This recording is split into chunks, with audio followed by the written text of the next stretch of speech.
Sarah Martinez's hands trembled as she counted the crumpled bills in her purse one more time. $23.47. It had to last until Friday. Her daughter Emma needed new shoes for school, the electricity bill was overdue, and groceries were running dangerously low. But tonight, for the first time in months, Sarah had allowed herself 2 hours away from her endless cycle of work and worry to meet her best friend Lisa at Romano's, the upscale Italian restaurant downtown.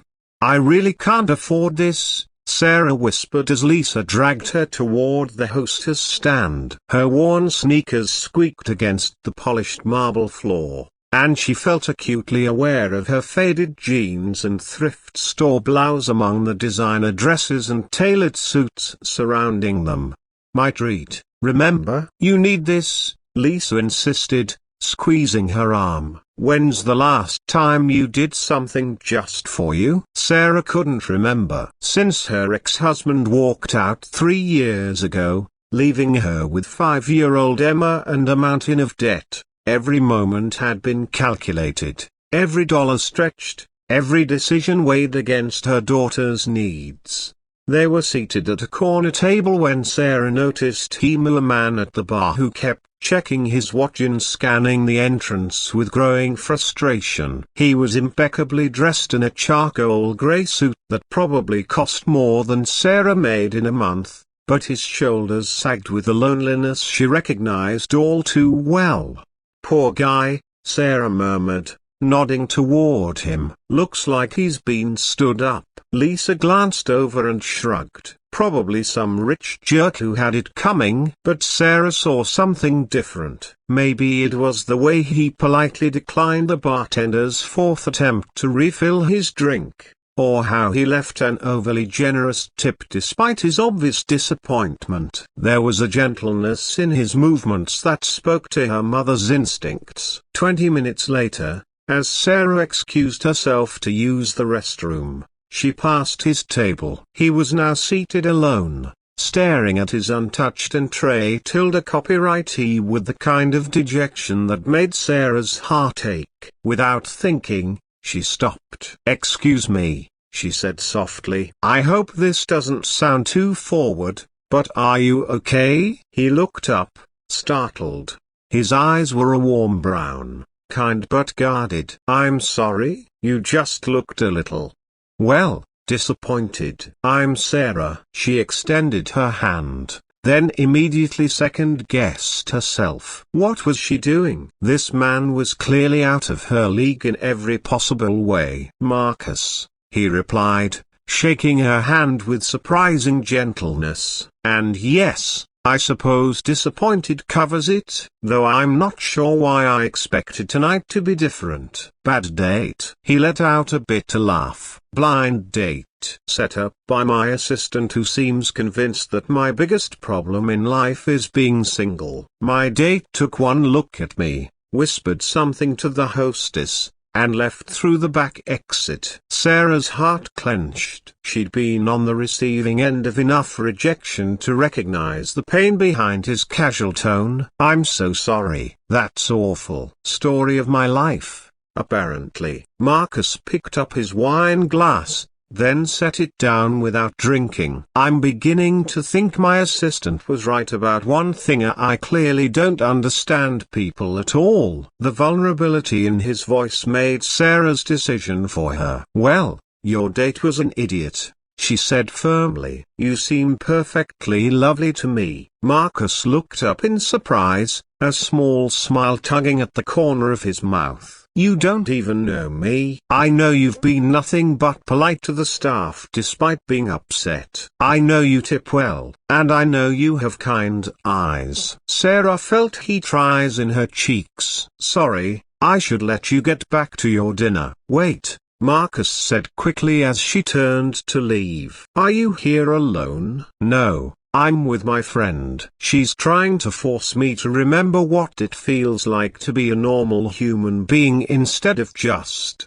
Mom, you have children? 1. Emma, she's 8. Sarah's face lit up the way it always did when she talked about her daughter. She's probably driving my neighbor Mrs. Chen crazy right now, asking if she can stay up late to see me when I get home. Something shifted in Marcus's expression. She sounds wonderful. She is. She's everything. Sarah glanced back toward her table where Lisa was checking her phone and looking impatient. I should really get back. Of course, thank you for stopping. It means more than you know. Sarah was halfway back to her table when she heard raised voices from Marcus's direction. A large man in an expensive suit was leaning over Marcus's table, his face red with anger. You think you can just steal my clients and hide behind your fancy lawyers? The man was saying loudly enough for half the restaurant to hear. Rothschild Industries isn't untouchable, you know. Sarah froze. Rothschild Industries, she'd heard that name before. It was one of the largest corporations in the city, wasn't it? Which meant Marcus was. Please keep your voice down, Davidson, Marcus said quietly. This isn't the place. No, you don't get to tell me what to do anymore. Davidson's voice rose higher. I'm going to make sure everyone knows exactly what kind of man you really are. The entire restaurant had gone silent now, all eyes on the unfolding scene. Sarah saw the mortification on Marcus's face, the way he seemed to shrink into himself as whispers started at nearby tables. She thought of Emma, of how it felt when people looked at you with pity or judgment, when your private struggles became public spectacle. Before she could second-guess herself, Sarah walked straight over to Marcus's table. Honey, there you are, she said brightly, sliding her arm through Marcus's with practiced ease. I'm so sorry I'm late. Emma's sitter got held up and you know how crazy Thursday nights can be. Marcus stared at her in shock, but Sarah kept talking, turning to Davidson with the kind of protective mama bear energy she usually reserved for playground bullies.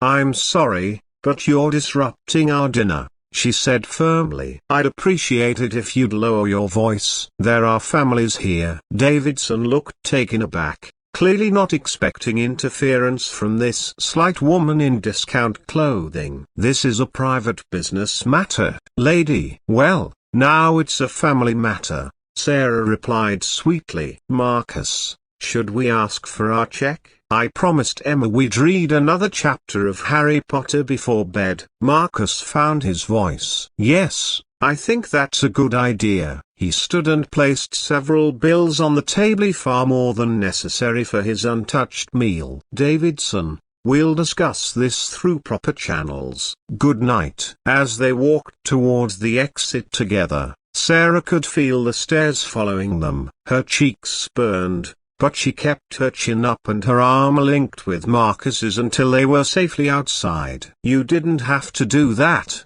Marcus said once they reached the sidewalk. His voice was rough with emotion. Yes, I did. Sarah released his arm and stepped back. Nobody deserves to be humiliated like that in public. But you don't even know what he was talking about. For all you know, he could be right about me. Sarah studied his face in the glow of the streetlight. Are you a good person, Marcus? I try to be.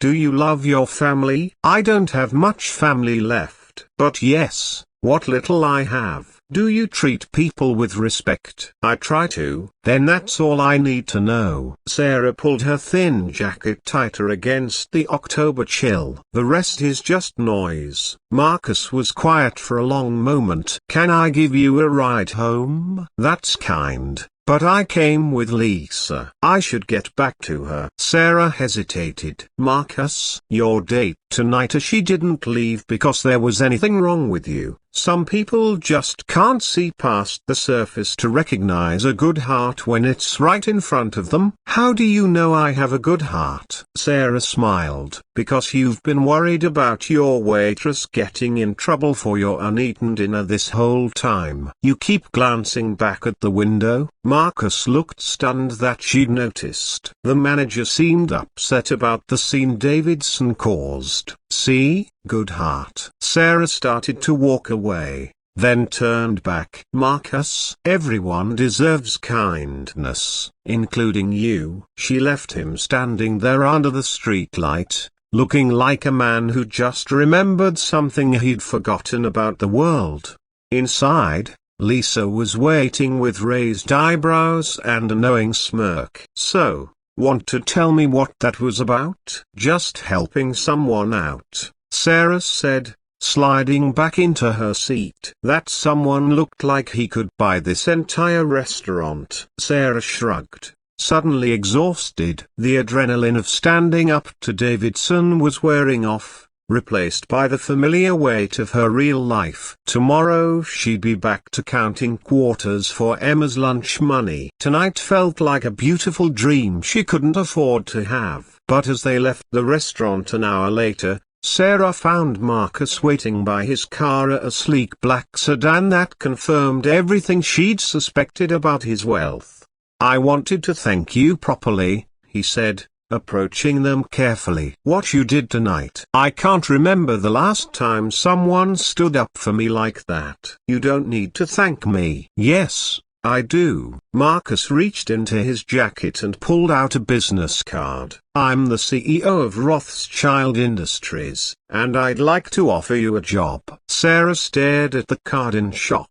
I'm sorry, what? We're always looking for people with your instincts, your integrity. Someone who does the right thing without expecting anything in return. Marcus, I appreciate the gesture.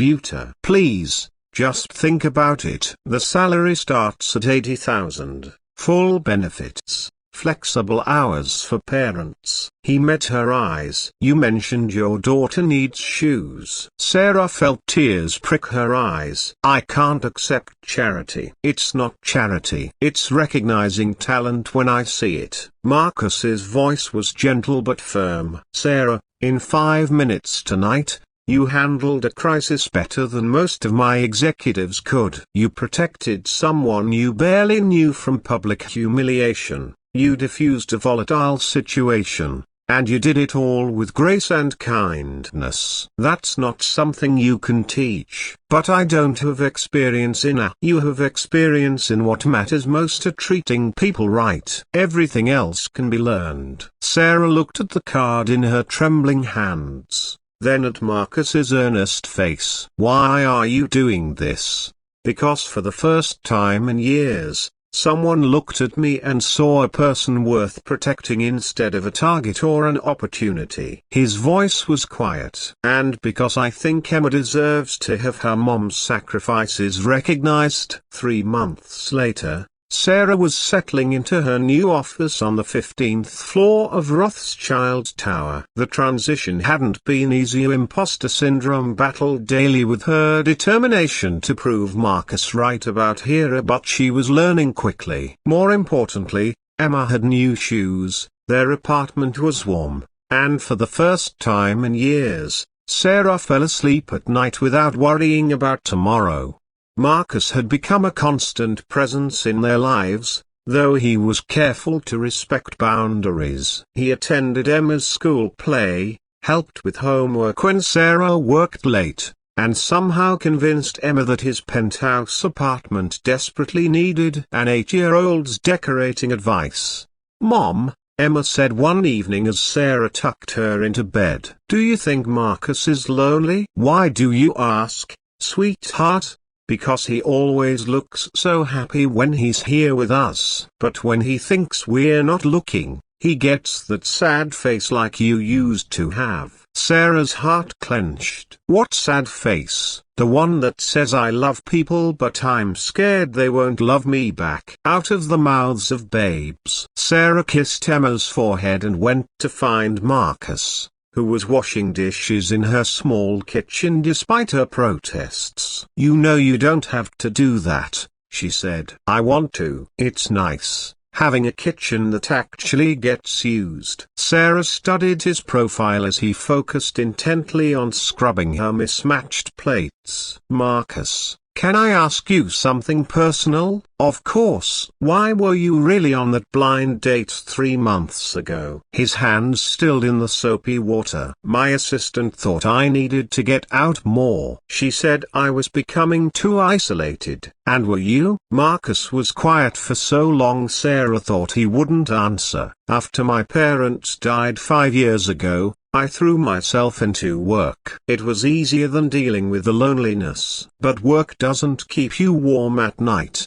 and success doesn't care if you're happy." "Is that why you offered me the job? Because you were lonely?" Marcus turned to face her, his eyes serious. "I offered you the job because you deserved it. But I kept coming around because—" He paused, searching for words. "Because you and Emma feel like home." Sarah's breath caught. "Marcus, I know it's complicated. I know I'm your boss, and I know our circumstances are unusual. But Sarah, what I feel for you has nothing to do with gratitude or pity or any kind of white knight complex. You're the strongest, kindest, most genuine person I've ever met. You make me want to be better." "You don't need to be better. You just needed to be seen." Marcus stepped closer.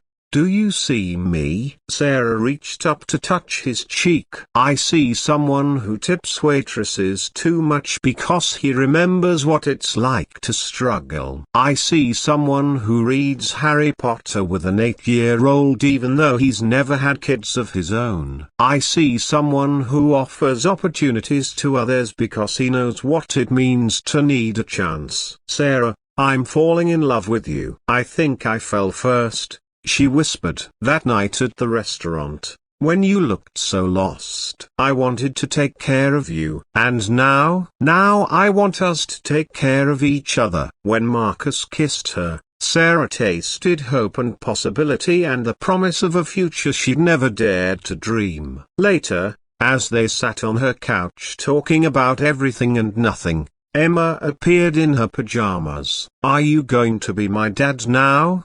she asked Marcus with the directness only children possess. Marcus looked to Sarah, who nodded encouragingly. "Would you like me to be?" Emma considered this seriously. "Will you still help with homework every night if you want? And come to my school stuff?" "I wouldn't miss it." "And make Mom smile like she does now?" "Every day for the rest of my life, if she'll let me." Emma launched herself into Marcus's arms. "Then yes, please." As Sarah watched her daughter snuggle against the man who'd become their unexpected miracle, she thought about that night 3 months ago. She'd walked into Romano's counting pennies and walked out having found something priceless, and not Marcus's wealth or status, but the reminder that kindness creates its own miracles. Sometimes the most powerful thing you can do is simply see another person's humanity and choose to protect it. Sarah had given Marcus his dignity that night, but he'd given her something equally precious: the chance to believe in love again, and the security to let someone else share the load she'd carried alone for so long. In the end, they'd both been poor in different ways, she in money, he in connection. But together, they'd found the richest thing of all, a family built on mutual respect, genuine affection, and the radical act of choosing each other every single day. "I love you," Marcus whispered over Emma's head. "I love you too," Sarah whispered back, and meant it with every fiber of her being. Outside, snow began to fall on the city, but inside Sarah's small apartment, 3 hearts beat as one, warmed by the knowledge that sometimes, the best things in life really do come to those who dare to be kind.